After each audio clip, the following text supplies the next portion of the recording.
Good afternoon, hello, and welcome to the Omni Coalition News Show, aka TOCNS. This show is an amalgam of strange, weird, bizarre, off-the-wall, and otherwise things you don't normally see anymore from most news sources these days. During a time of political overabundance and divisiveness, we present you with more unifying topics to discuss, for the most part. For links to those articles, the music done by Carrera, and anything else potentially interesting, check the underbar of the description below. Anyway, I am Xander, and today I am joined by Brendoom Fraser, aka Doom Guy, aka Rhombusser. He's currently AFK, but he will be back at some point, hopefully relatively soon. Anyway, today is, what is today? November 30th, Tuesday, right? Wednesday. I am completely off my rocker right now. Wednesday, November 30th, 2022. Wow, I am tired. I should probably take a nap after this. Anyway, so moving on. Starting us off in Rebel News, we have Canada could displace half of Russian energy, says study, but Trudeau Liberals remain an obstacle. Of course. Let's see here. What does this have to say? Blah, blah, blah. Who would have thought? Yeah, there we go. What a great way to start an article right there. Over the next 7 to 10 years, Canada could offset upwards of 59% of Russia's annual natural gas exports and 46% of its crude oil exports, amounting to 7.72 billion cubic feet per day, BCF/D, and 1.85 million barrels per day, or BPD, respectively. After Russia invaded Ukraine in February of 2022, many observers noted that the Kremlin's national gas and oil exports funded the tanks and rockets, inflicting death, pain, and suffering on the Ukrainian people. Oh, why am I out of breath? I don't know why. Gotta stop with the pumpkin pie. Anyway, according to the Paris-based International Energy Agency, IEA, oil and gas revenues comprise approximately 45% of Russia's federal budget in 2021. SecondStreet.org President Colin Craig contended that Russia has created what is likely to be a long-term problem that the world needs to erase or to ease off Russian energy. The report articulates that even if Russia pulled its forces out of Ukraine, it would be irresponsible to purchase Russian energy as usual and unwise to believe that Russia's military aggression concludes with Ukraine. So yeah, just stop buying things from Russia. Stop buying things from China. You know, like, vote with your dollar. Like, the money makes the world go around. You know, yeah, it's going to be really, really difficult. Like, admittedly, we just bought like one of the inflatable lawn ornaments for Christmas, like a large 7-foot tall Santa. Most likely it was made in China. I haven't looked, but I mean, you know, until things start shifting, and we gotta force it to shift in one way or another. Like, so start buying only things made in your country. Start buying only things made in countries that you support. You know, stuff like that. Like, yeah. Anyway, moving on up here, more from Rebel News. Taxpayers Federation holds Trudeau Liberals accountable for being $20.2 billion over budget this fiscal year. What a surprise. The left is the highest tax rates, and the highest overspenders. Quote, Canadians are paying too much tax because the government wastes too much money, quote, said Franco Terrazino, federal director of the CTF. What did I just say?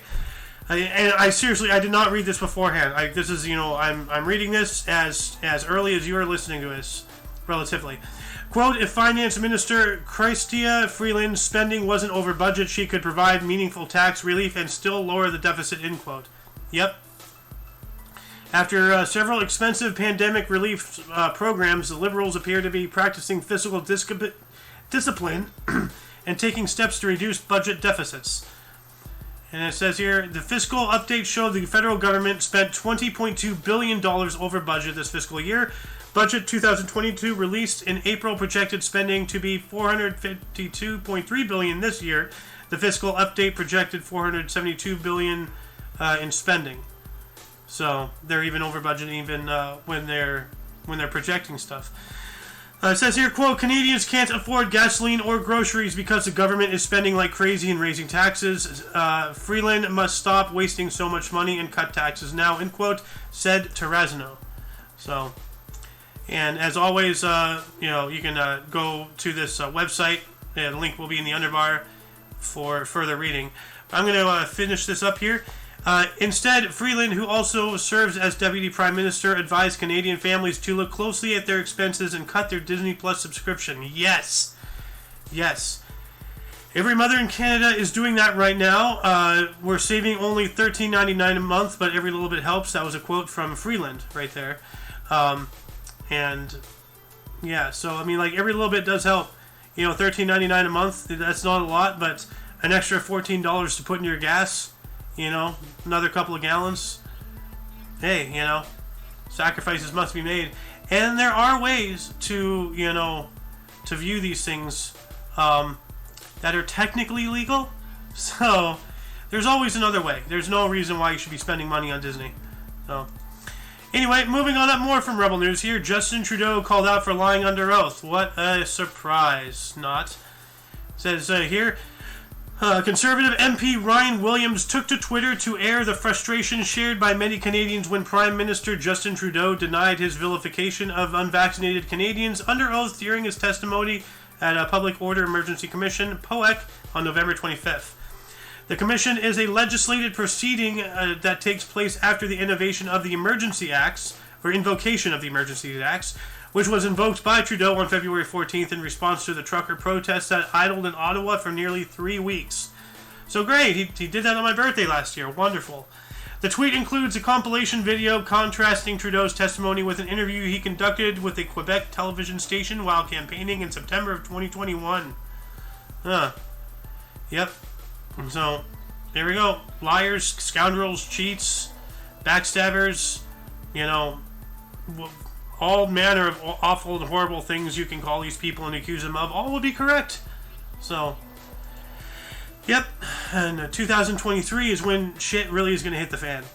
So let's move on up here more from Rebel News, and we have a little bit more from Rebel News here, as you can see. We have a lot of articles for today. We have Danielle Smith gives an answer on the Alberta woman denied a life-saving procedure due to her vaccination status. Yeah, you know, like, at some point, it shouldn't matter, you know. Like, if they're not vaccinated, but they need a procedure, then figure something out. It says, earlier this week at Alberta's legislature building in Edmonton, Premier Danielle Smith gave her speech on the throne, where she presented Albertans with her plan to enact the Alberta Sovereignty Act. Coming into play, Smith is delegated to her ministers the power to review federal policies and legislation for federal outreach. That shouldn't be difficult to ask. Certainly, her ministers will have their hands full in preparation for the legislative session early next spring, where her administrators will work to pass resolutions and legal challenges. After her speech, a question portion was allotted to media. Here is Premier Smith's answer. Which, I guess that's the end of that article. Nope. Yeah. So, this is a video. So, what is this? Hi, Premier Smith. Celine Gellis here with Rebel News. You had previously announced to protect the vaccination. Come on. Here, let's try this again. Well, anyway, come on. Well, let's see if it'll work after I refresh it here. Oh, here it is. Hi, Premier Smith. Celine Gellis here with Rebel News. You had previously announced to protect the vaccination. No, they're not going to let us watch beyond that. Alberta Human Rights Code. You've backed off that plan for this sitting, but lives are still on the line. Annette Lewis was denied a transplant because of her vaccination status, and she will die without it. Does your government have plans to address this medical coercion? I am seeking a second opinion on that particular case, and I know that there is at least one other case as well. So as soon as I have a result from that, I will let you know. But on the general issue, I've been pretty clear that we do not want to see discrimination against anybody on the basis of their booster status or their vaccination status. And I'm hopeful that the business community and other entities operating in this province have heard that message loud and clear, and will make sure to bring their policies into alignment with that objective. Do you have a timeline for this? Because I feel like it is a very time-sensitive matter. The difficulty with transplant patients is that they do have a protocol they go through to determine who has the best likelihood of survivability, and so that's why I need to have a second medical opinion. I don't want to supersede that, so I'm very hopeful that we'll be able to get an opinion in the matter of a number of weeks. So basically, she doesn't care. All right, what a surprise. Anyway, let's move on up here. More from Rebel News. Will Victoria follow New South Wales' call to scrap invalid COVID fines? I don't know. Will you, Victoria? Let's see. Pressure is mounting on the Victorian government to follow New South Wales' lead and scrap COVID fines issued to members of the public after more than 33,000 fines were axed over the border in New South Wales. But Deputy Premier Jacinta Allen has reportedly handballed the call, saying it was up to Victoria's Attorney General to judge if the outstanding COVID released or related fines would be scrapped.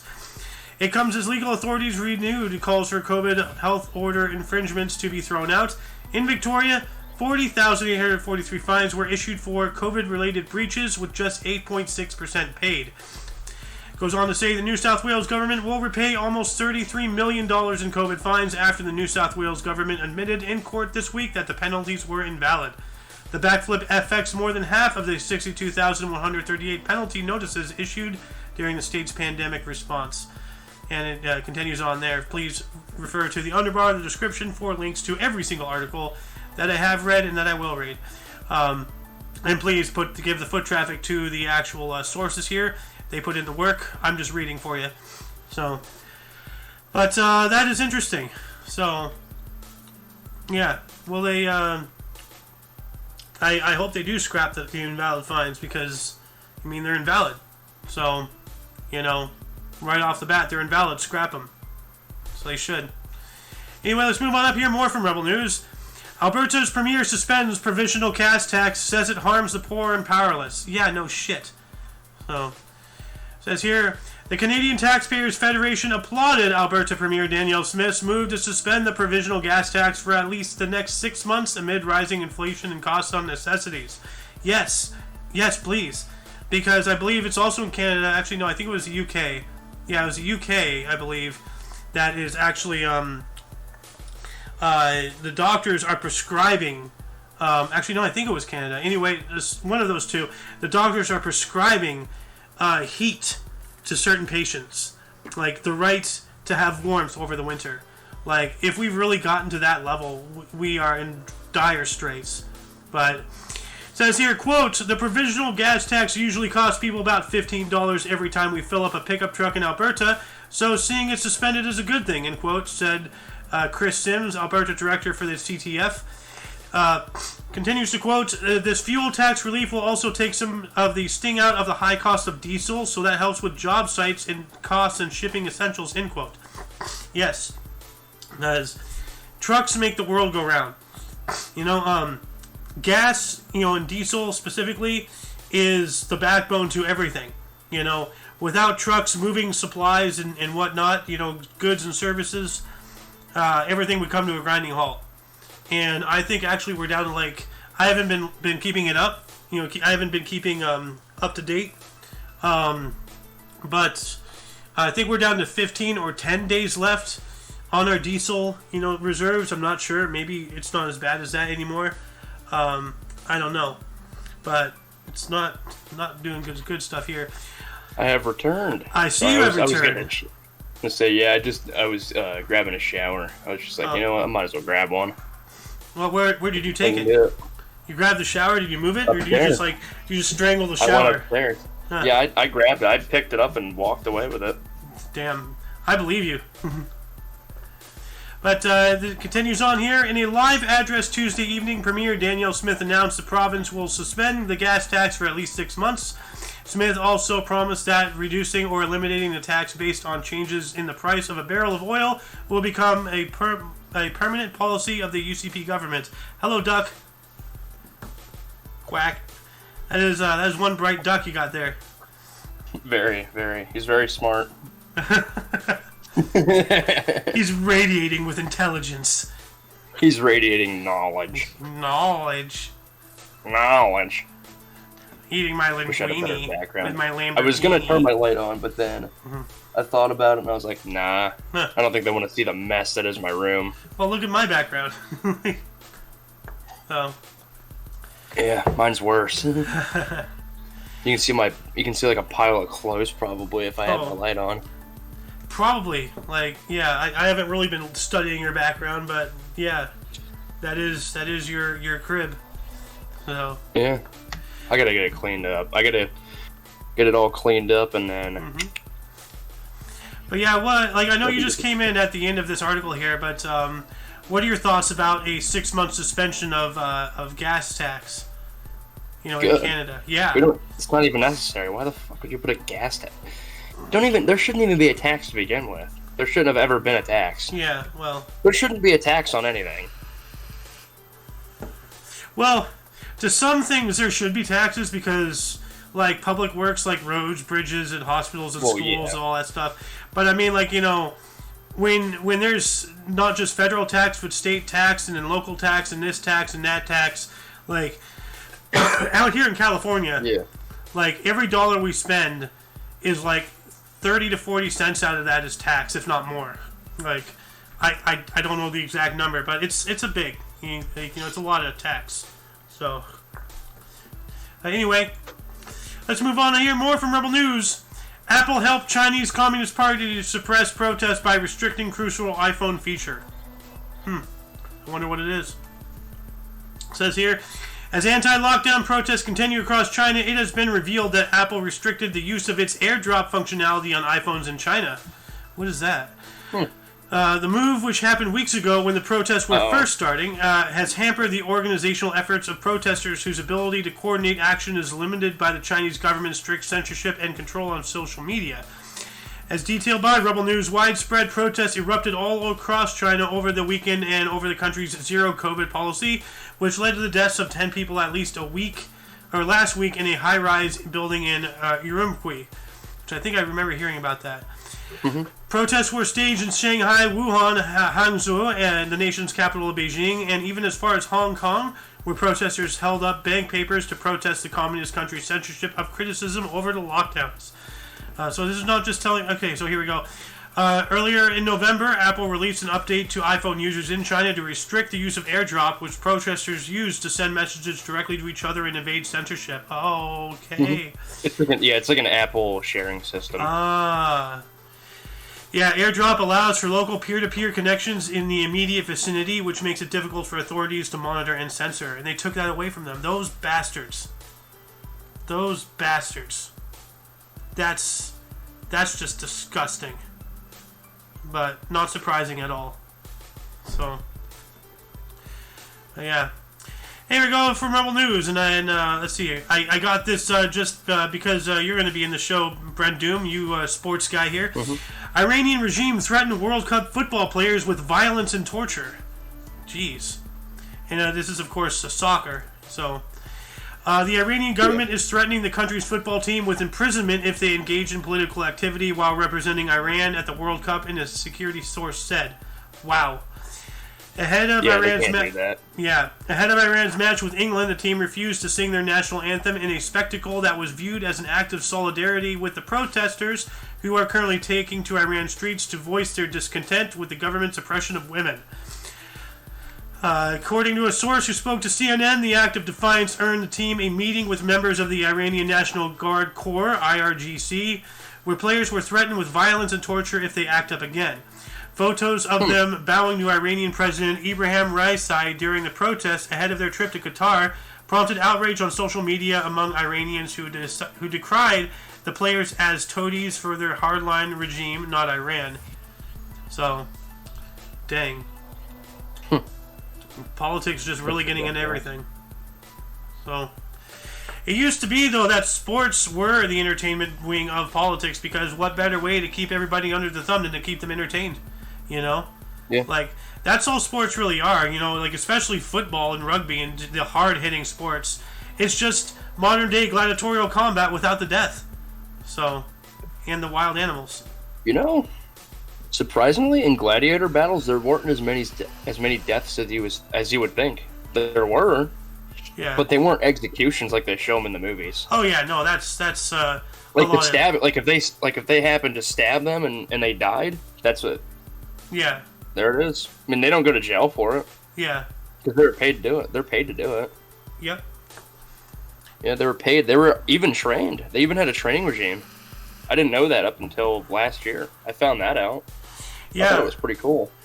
Yeah, actually, I remember seeing, they uncovered... about 20 years ago or so, they uncovered like a whole like training grounds and stuff somewhere around the Coliseum. So, but yeah. Yeah. Let's move on up here from Oddity Central. A woman spends 12 years saving up money to get her brother married. Wow, that's kind of pushing what you want on your brother, but okay. A Chinese woman recently sparked controversy online after claiming that she has spent the last 12 years of her life trying to raise enough money to ensure that her brother finds a bride. What business of it is hers? It's no secret that securing a bride in China is harder than in most other countries. Well, okay, now I understand. One of the unexpected effects of the Asian country's notorious one-child policy was gender inequality. For decades, many couples, especially in rural regions, aimed for boys, turning to sex-selective abortion and even infanticide to make sure that their only child was a boy. Males were strong enough to work and more likely to be successful enough to look after the elderly parents later in life. Only that created a serious gender inequality in China, with more bachelors for every single woman, which makes it very difficult for men to secure a bride. In some cases, their families offer them financial support to increase their chances of finding a suitable bride. Wow. So let's just read this last paragraph. But to truly understand the need for financial support in what is considered a matter of the heart, we need to talk about bride price. This long-standing Chinese tradition of the groom's family having to offer gifts to the bride's family in exchange for her hand has changed significantly over the last few decades. In the 60s and 70s, modest gifts like bedding were the norm. Then in the 80s, it was household electronics like TVs and refrigerators. But since the economic boom that started in the 90s, things escalated to the point where bride prices are now paid in cash, cars, and houses. Oh my God. So these guys are out there giving houses to people to ensure marriage. That's crazy, dude. Yeah, it's oh. Glad I'm not Chinese. So, not like I'm looking for a bride anyway right now. But yeah, that's rough. Anyway, rough weight loss massage leaves woman with ruptured kidney. I'm not sure. Yeah, I'm not sure if we reported it on this yesterday because I saw this yesterday, but I think I skipped it or something. Chinese woman required emergency surgery to have half of her kidney removed after a rough weight loss massage session. Ay. The 41-year-old woman, referred to only as Mrs. Meow, a pseudonym, reportedly wanting to lose some weight with help of a massage, so she went to a salon in Hangzhou, China's Zhejiang province, for a session. Midway through the special weight loss massage, the woman could barely stand the pain in her abdomen, but when she was told the masseuse about it, she said that it was just the fat leaving her body. That apparently reassured Mrs. Mao, and she gritted her teeth through the rest of the session, but the pain in her abdomen only got worse after she went home. Hours after the weight loss massage, the middle-aged woman started experiencing symptoms like vomiting and diarrhea, and by the time her family took her to a local hospital, she was already in a semi-comatose state. After hearing that she had been complaining of abdominal pain, doctors performed an abdominal CT scan, which revealed a ruptured agiomyophila in her left kidney, whatever that is. Renal agiomyophila is a benign tumor in the kidney which doesn't usually have any symptoms and doesn't pose any danger. The usual course of action after discovery is active surveillance to ensure the tumor doesn't grow or start to bleed. So it sounds like they put pressure on it and caused it to rupture. So, that's not good. Well, yeah. Yeah, and there's not much more left of this to read, so I'll let the people go and read it themselves. All right. I'll be right back. I gotta take this. All right. But yeah, like you need to if you want to lose weight, do it the normal way. Don't go out and get your body rubbed like water. Anyway, moving on up to the Mirror. Death row killer spared lethal injection after he was poked with needles for an hour. An execution survivor has been ordered by a judge not to have another lethal injection after officials botched up his death. Alan Eugene Miller, a former delivery driver convicted of killing 3 men in a workplace shooting in Birmingham, Alabama, U.S. in '99, was due to be executed in September of 2022. That's quite a long time to be on death row, especially for Alabama. Come on. However, his death was halted because of problems establishing an intravenous line as officials poked him with needles for over an hour. Miller was also left hanging vertically as he lay strapped to a gurney at one point. But after a stay of execution, Miller reached a settlement on Monday which stated he would never be killed using lethal injection again. The inmate claimed the state lost his paperwork, which chose nitrogen hypoxia as his execution preference. He revealed he was left tortured during the state's botched attempt. So, damn. Well, he murdered 3 people, so he deserved the torture, every little bit of it, if he was the murderer, that is. But, yeah. Like, I know we have a whole thing against cruel and unusual punishment, but hey, you know, you throw your life away by taking somebody else's, you are no longer, you no longer have rights yourself. So, anyway, moving on up from the mirror, to 2 more confirmed cases of deadly bacterial infection in pupils after a girl at the age of 6 has been died. 2 more cases of the deadly bacteria infection which killed a 6-year-old girl have been confirmed in a neighboring primary school. An unnamed pupil at Ashford Church of England Primary School died, and another was taken to hospital following an outbreak of strep throat, or strep A, last week. The UK Health Security Agency has now been notified of cases of strep A as Year 1 and Year 6 at nearby Ashford School, where the 3rd pupil has closely related condition, scarlet fever. So I'll leave the rest. I'll leave the rest to for the audience to read yourselves. But that's concerning. So yeah, hopefully they get a clamp on that here real soon. Moving on up more from the mirror. A body of a girl at the age of 5 discovered set in concrete and used by her mom as a bedside table. What? Oh my god, dude, bruh. A mom has been arrested after a horrifying discovery was made in which the body of her daughter was found set in concrete and used as a bedside table.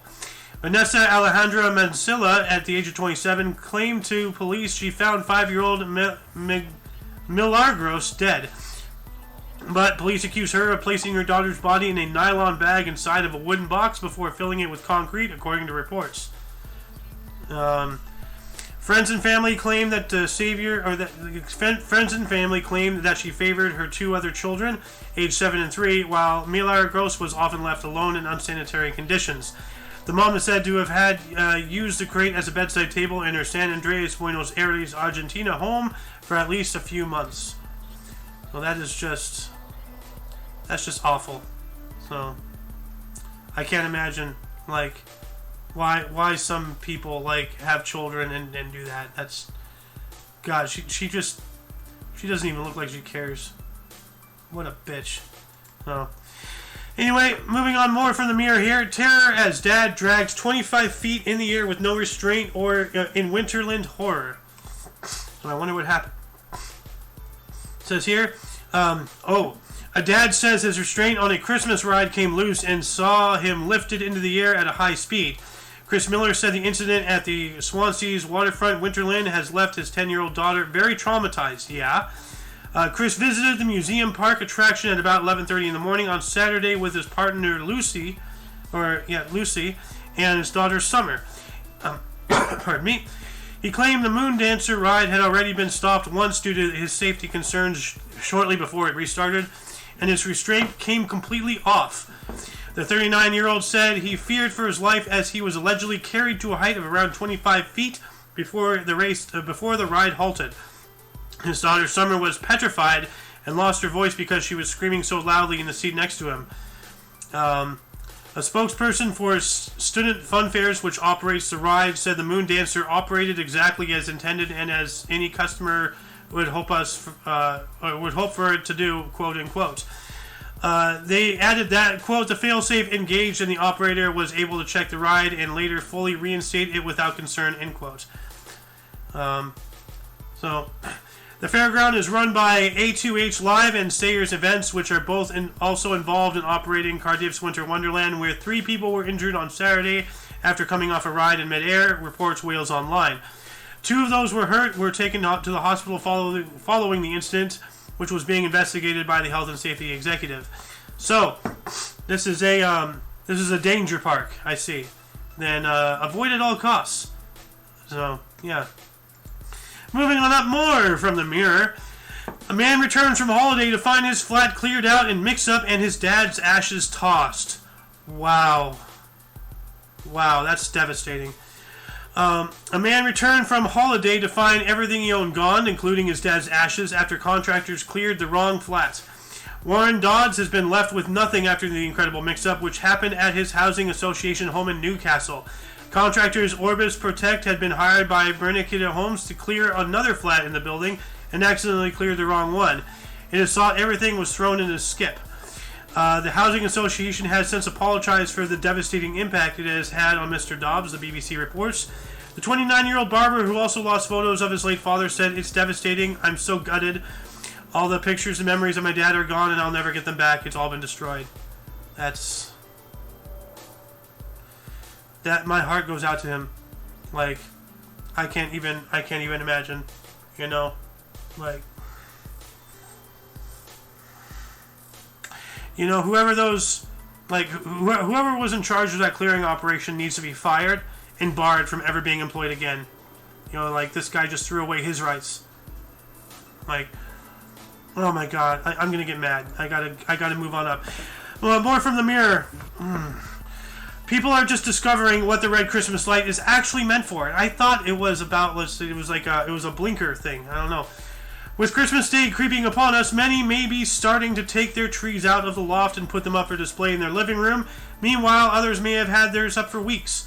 Upon the scramble of looking through decorations and lights, you most likely will have stumbled across a small red light bulb that had been left clueless about its purpose. Many have claimed that they believe the small red light to be a spare bulb or a replacement. However, a woman has shared that the red light's proper use and it's game-changing for festive decor. So I think it's about blinkers, right? See here. Taking to TikTok, a woman explained the little-known use of the small light, and her demonstration has rocketed in views online. Her video, which was shared on the popular video streaming service, has surpassed a whopping 19.2 million views since posting. Wow. The woman shared a demonstration of her putting the light to its intended use. You start by simply removing a single bulb and replacing it with the red one. Ah, yes, it does add a flickering effect. That's what I thought. Remove regular bulb and replace, the TikToker advised in her demonstration.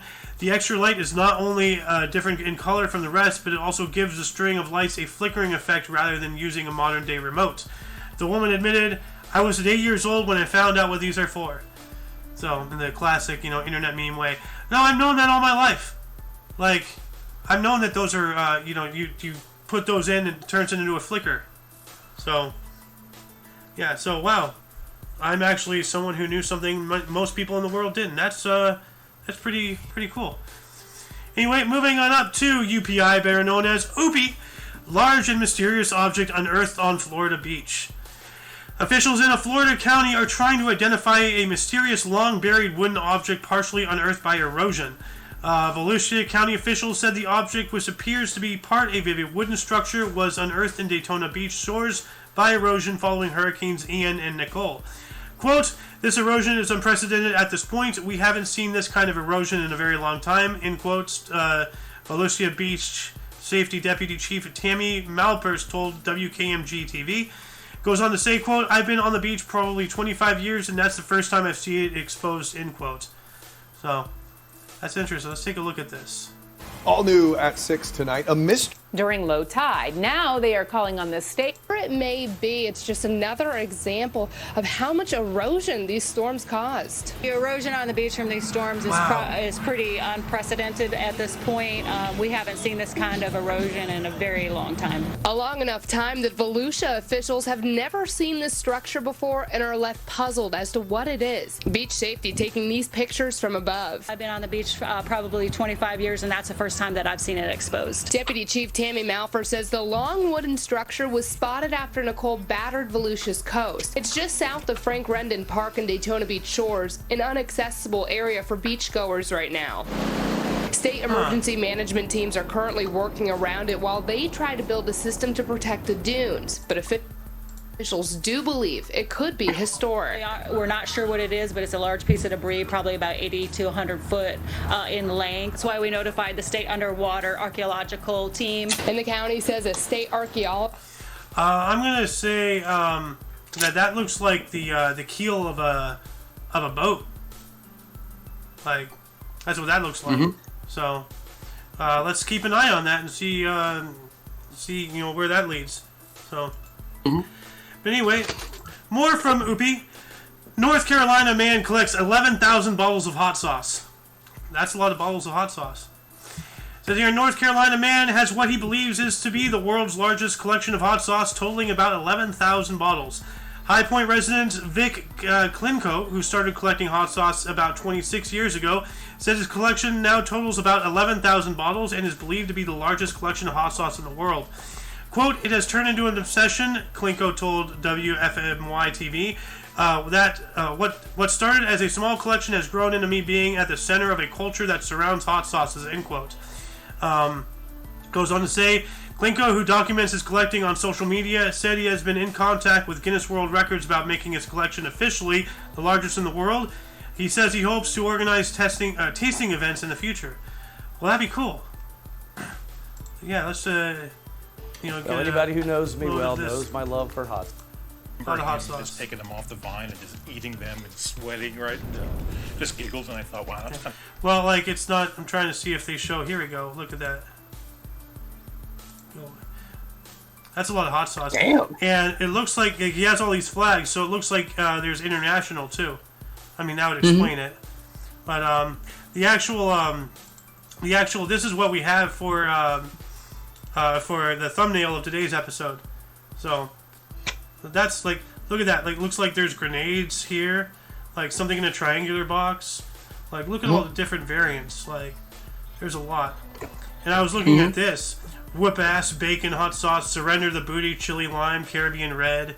You know, wild. A lot of different hot sauces out there. Fat Cat. Huh. You know, I wonder if he has the entire collection. Oh my God, Christmas Vacation has a line. Wow. That's actually hilarious. I had no idea. Christmas Vacation hot sauces. Garlic, jalapeno, cayenne, more jalapeno, cayenne, habanero. So, but I wonder if they have everything from Hot Ones. If he has the entire lineup that Hot Ones has ever used, you know, during From First We Feast and all that stuff. You like hot sauces, right, Doom? I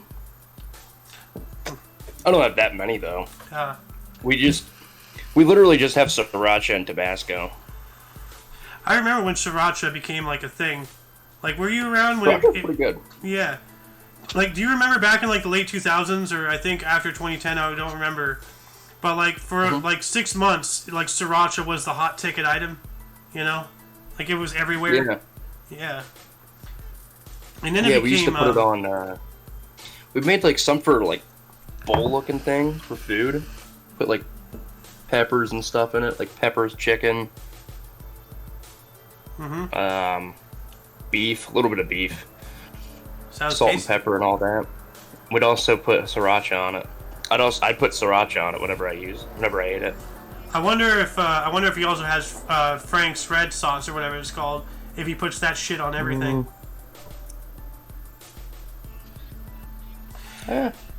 Anyway, speaking of foods, last but not least, article of the day from AP News: Crunch time. The baguette gets United Nations World Heritage status. What? Oui, baguette. Go French! Go French! Let's go! Go French! The Humble Baguette. Go ancestors! The Humble one part of my ancestry. Oh, remember that video I have, A Symphony of Crackle? The guy on the press, like, A Symphony of Crackle. The Humble Baguette, the crunchy ambassador for French baking around the world, is being added to the UN's list of intangible cultural heritage as a cherished tradition to be preserved by humanity. Yes. UNESCO, experts gathering in Morocco this week, decided that the simple French flute... What? That's the French flute. That sounds so wrong. Made only of flour, water, salt, and yeast, deserved United Nations recognition after France's Culture Ministry warned of a continuous decline in the number of traditional bakeries, with some 400 closing every year over the past half-century. That's worrisome. The UN Cultural Agency's chief, Audrey Azoulay, said the decision honors more than just the bread. It recognizes the savory, or the savoir-faire of artisanal bakers and a daily ritual. Quote, "It is important that such craft knowledge and social practices can continue to exist in the future," end quote, added Azoulay, a former French culture minister. I'm just going to go ahead and finish off the article here. The agency defines intangible cultural heritage as, quote, "traditions or living expressions inherited from our ancestors and passed on to our descendants," end quote. With the bread's new status, the French government said it planned to create an artisanal baguette day called the Open Bakehouse Day to connect the French better with their own heritage. Good. So, that's cool. You know? Mm-hmm. Yeah. Like, that's more of a significant moment in history than, like, I'm giving it credit, because, like, that's world heritage. Like, that is, like, I mean, stereotypes are stereotype, and this is like a confirmed stereotype, am I right? Mm-hmm. Well, oh, yeah.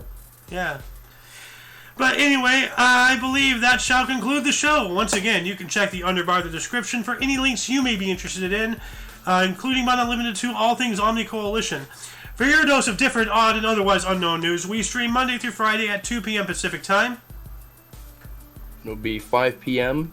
Eastern Standard Time. Yep. For all of you and all of us, I am Xander. I am the Slayer. And you are you. And until you catch us tomorrow, or if you're interested in history, we have a history show every single day at 10 in the morning Pacific Time. Whenever you see us next time, until then, don't forget to look right and left at every intersection, rate 5 thumbs, and subscribe. Toodles! Doodles.